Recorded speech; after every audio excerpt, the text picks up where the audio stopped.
સમાચારની શરૂઆત કરીશું। પાલીતાણાના ભીલવાડા રોડ પર અકસ્માત સર્જાયો અને જેમાં 2 લોકોના મોત નીપજ્યા।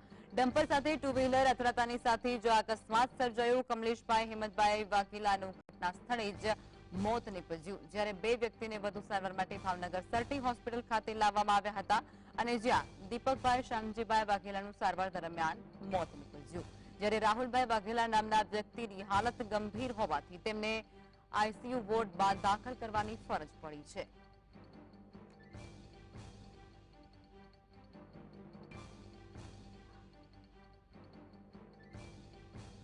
તો અકસ્માતને લઈને સમાચાર સામે આવી રહ્યા છે। પાલીતાણા વિસ્તારની અંદર અકસ્માત ઘટનામાં લોકોના મોત નીપજ્યા હોવાની પણ પુષ્ટિ થઈ છે, ત્યારે ગંભીર જે ઇજાગ્રસ્ત છે તેઓને હોસ્પિટલ રેફર કરવામાં આવ્યા છે।